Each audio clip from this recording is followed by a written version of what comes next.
Yelena xanım, xoş gəlmisiniz proqramımıza. Axşamınız xeyir olsun. Yelena xanım Azərbaycan dilində danışır. Çox gözəl və bugün bizim Rusiyadan qonağımız var, Ukraynadan qonağımız var. Hər birinə xoş gəlmisiniz söyləyirəm. Вы уже приехали третий раз. Расскажите нам, пожалуйста. Здравствуйте всем. Виктор с Украины, как сказали, 3 детей у меня. Средняя это Лиля, с которой мы обратились в центр Бир-Давид. Ну, третий раз как было... Və ortancıl bizim qızımızla bağlı biz Uşaq İnkişaf Mərkəzinə müraciət etdik. Artıq 3-cü dəfədir. Третий раз, как было сказано, мы здесь, ну, потому что мы убедились в том, что здесь есть результаты, и мы видим продвижение ребенка. Biz ona görə 3-cü dəfə bura gəlmişik ki, biz burada müsbət nəticə görürük, nəticə hiss edirik. Ona görə yenidən qayıtmışıq bura. В общем, если говорить, то после первого раза, ну, были более там, туалет, ну, как бы, как таковой, то есть мы уже отошли от памперса, хотя ребенку было на это время 5 лет. Birinci dəfə biz bura gəldikdən sonra, təsəvvür edirsiniz, сколько ей? Сейчас 6 lет. 6 yaşı var qızım. Birinci dəfə bura gələndə bilirsiniz ki, bu tip uşaqların tualetlə bağlı, belə deyim, çox böyük problemləri olur. Çünki uşaqlar gəlir, çatır 10 yaşına, 12 yaşına, amma hələ də bezlərdən istifadə edilir. Yəni, valideynlərin ən çətin məqamı bu olur. Və 6 yaşı var, birinci dəfə Bakıya gələndən sonra Uşaq İnkişaf Mərkəzindəki terapiyadan sonra artıq tualet məsələlərini uşaqla bağlı çözüblər. Bu bilirsiniz valideyn üçün nə deməkdir? На данный момент мы говорим о навыках уже даже самообслуживания, как бы во время даже третьего раза, когда ребенок полностью, как я говорил уже ранее, заходит в туалет и выходит, полностью помытые руки, все сам себя Это уже было второй раз, да? Это было вот второй, сейчас мы уже режем ногти сами, аккуратненько это все делаем. Она сама делает это да, все? Да, полностью все. Aha, əziz tamaşaçılarımız, baxın, bu tip uşaqların dırnağını tutmaq, saçını kəsmək, düz deyirəm Yelena xanım, müşkülə çevrilir. Yəni, uşaqlar buna heç bir imkan yaratmırlar. Deməli, övladı artıq ikinci dəfə terapiyanı keçdikdən sonra Uşaq İnkişaf Mərkəzində tualet məsələlərini həll etdi. Hətta deyir ki, özü artıq vanna otağına girir, çıxır, bütün problemləri özü həll edir. Və artıq dırnağını kəsir, dırnağını tutur, sonra eləyir. Ну, если ранее была проблема там помыть голову, там вообще купаться, менять одежду, менять маршрут домой, то сейчас это все уже не проблема. Əvvəl problemlərimiz vardı. Məsələn, saçını daramaq məsələsi, saçını yumaq məsələsi, çimmək problemi, hansısa deyək ki, şəhər nəqliyyatından istifadə etmək. Bilirsiniz, bu problemlər çox önəmli problemlərdir və valideynlər bununla çox əziyyət çəkirlər, əziz tamaşaçılarımız.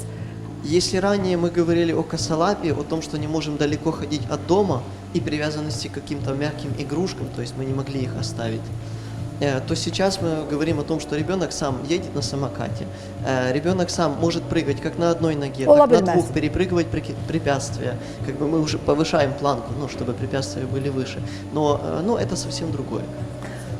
Artıq 3-cü dəfədən sonra uşaq özü... Samakat nədir? Azərbaycan dilində. Fatimə xanım, samakat Azərbaycan dilində nədir? Deyircəkli belə sürüşən uşaqlar, bulvar deyircəkli uşaq oyuncaq arabadan istifadə edə bilir. Təsəvvür edirsiniz, əziz tamaşaçılarımız, bu uşaq imkan vermirdi, hətta papağını başından.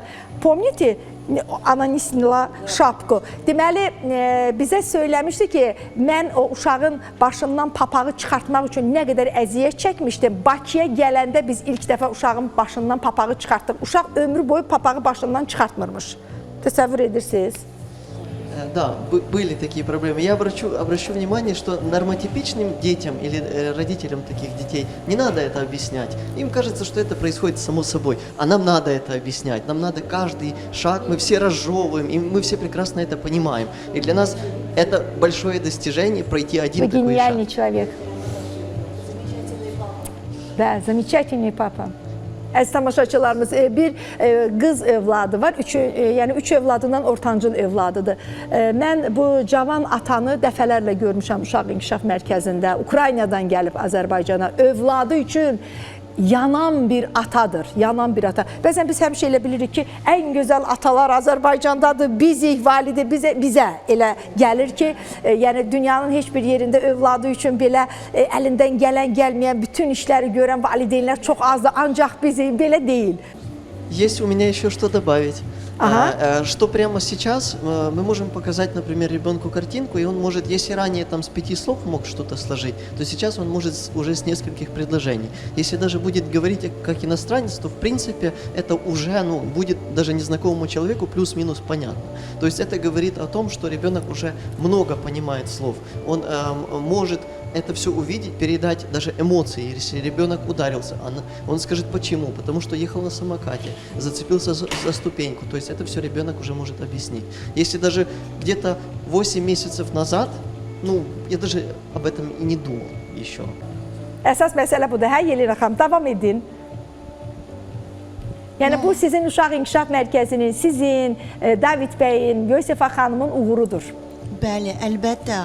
Məsələn, Liля, вот Виктор, он атасыdır, она поддается полностью вдается в игровой формат, и она играет сценарные игры со своей сестрой, со мной или, допустим, с другими девочками. Bacısıyla, mənimlə artıq oyunlar başlayır oynamağa. Лиля перестала бояться высоты, она может координировать свои движения, она может Hündürlükdən держаться qorxurdu, на artıq канатной hündürlükdən дорожке. qorxu problemini də çözmüşük biz.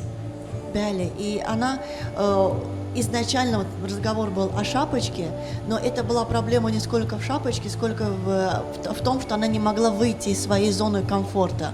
Сейчас она может не то что выйти из зоны комфорта, она может зайти в другое, что ей непонятное, разобраться, посмотреть, потрогать. Liля. Da. Liля əvvəl o şapkanı ki başına qoyurdu, papağı başından ki çıxartmırdı. Yelena xanım söylüyor ki o sanki özünün bir aləmi vardı da, o aləmdən o bariyeri aşa bilmir də, o sanki bir sərhəddin bir çevrənin içərisində o çevrədən çıxa bilmir uşaq. Artıq o papağı başından çıxartma, çərçivə. Siz düz dediniz. Çərçivədən artıq çıxıb bayır. Bəli. И вот разговор о самокате, вот почему мы радуемся тому, что она катается на самокате. Это означает, она может контролировать свое тело. Она уже Свое чего? Свое тело. Öz bədəni kontrola sala Deməli, bilir. samakatdan o deyicəkli oyuncaq arabadan istifadə etməyinə görə ona görə sevinirik ki, o artıq bədənini o deyicəkli oyuncağın arabanın üzərində dayananda sən daha yaxşı bilərsən də Fərid. Bədəni gərək dayandıra biləsən ki, yıxılmayasan da artıq balansı saxlayır, tarazlaya bilir. Məsələn, Yelena xanım, siz yadınızdadır, keçən dəfə mənə dediniz ki, bu uşaqlar pilləkənləri qalxıb düşməyə problem yaradırlar. Böyük problem yaradı. Вот Lilya'da həmin problem olub. O, şvedska stenka qalxa bilmədi. Amma indi qalxır, düşür, oppanır. Heç bir problemi yoxdur nəticədə. Nə deyim, əziz tamaşaçılarımız?